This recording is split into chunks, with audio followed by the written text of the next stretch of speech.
I want to understand from you as well what the road to expansion looks like in terms of your client roster, etc., and also in terms of spectrum and regulation. As Rajesh was pointing out, there is still some grey there in terms of private and captive networks. So far, there's only one company, that's Adani, that has got spectrum outside of the telecom operators to set up a private or a captive network. I want to understand from you your thoughts on that.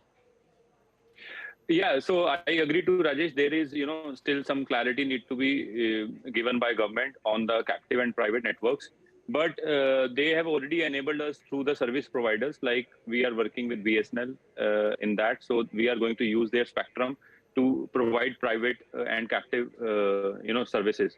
So we are looking, in fact, because in like US, in other countries, private spectrum is completely separate. Even you need not to go to the service providers. So the government can enable us also, or enable all the industries, so they can apply for the spectrum and they can use as per their requirement.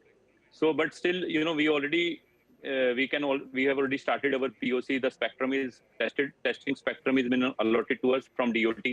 And we are looking forward to work and do some commercial deployment starting from January on BSNL spectrum till the time private spectrum is not allowed to every end point or every end industries. And the roadmap is very interesting. To be very honest, it was like from 10 years we are in telco. It was never, like that before. From last 1 year, that kind of traction we have seen, and the IMC was also a great success for us, grand success for us also. Because every minister, every ministry, everyone came there and tried to understand all the use cases for like agriculture, mines, so that way we see a lot of potential. We have already more than 100 requirements to start our trials and POCs in multiple industries. We are looking forward for that. We have a lot in hand. So now we just need to align to the requirements. So there are multiple, use cases in every industry. This private 5G or private LT is required. And as of now, at least we have, spectrum allowance through BSNL and through, testing spectrum we can apply with government. So once if it is allowed to the every private entity, then the traction will be much more. The things will be more easier to roll out. Yeah, we are still waiting to hear from the government on private networks. But let me go back and understand from Anant what the future looks like as far as Tweek is concerned for these customizable suits.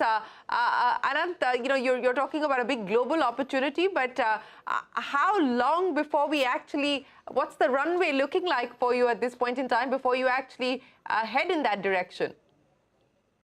Yeah, I think like this is not very far away from our point of view. I think in general, there is going to be, the world is going to turn out to be smarter. And this is something that's inevitably going to happen because of the infrastructure that the whole world is kind of building in terms of technology.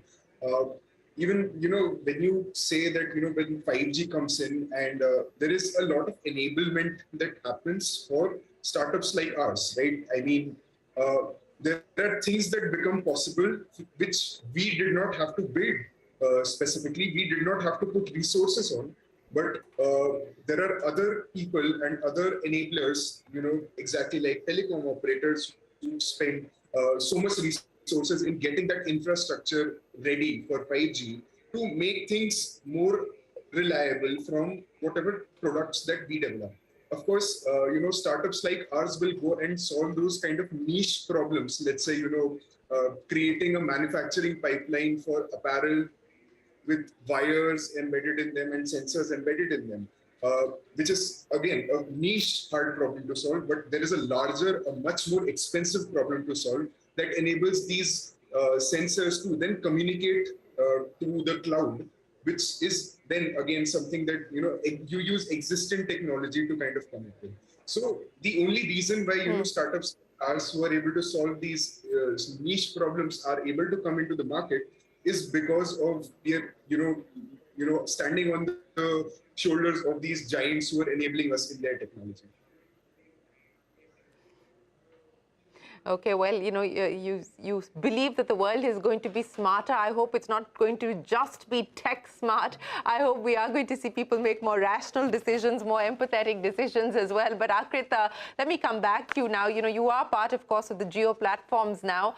And you were talking about what this is actually going to mean in this new 5G world, the kind of conversations, the kind of engagement that brands are likely to have with their customers. In terms of further customization, in terms of further personalization, etc. Give me a view of what the world is likely to look like. I think from our perspective, what Haptik does and also what Haptik does as part of Geo platforms, I think it's more of the same but accelerated. So one area about where we think there's going to be a lot of adoption and acceleration is going to be this whole idea of engaging through video. So if you think about it, video commerce as, let's say, a way of brands engaging with consumers is something that's very mainstream in the US and really, really huge in China. We think that that is going to be a big area of innovation in India from various reasons. Video as an engagement medium is anyways very popular. Consumers and people love, doing things through video. So we think that presents a fairly large opportunity. And because of this accelerated, better connectivity, low latency bandwidth, we think there's a lot you can do over there. So that's one area. The second is, our efforts towards augmented reality and the metaverse at large. There is a lot of buzz around, everything that we talk about in the metaverse, headset, Oculus, and so on. But we need to, back to my earlier point, consumerize some of these use cases.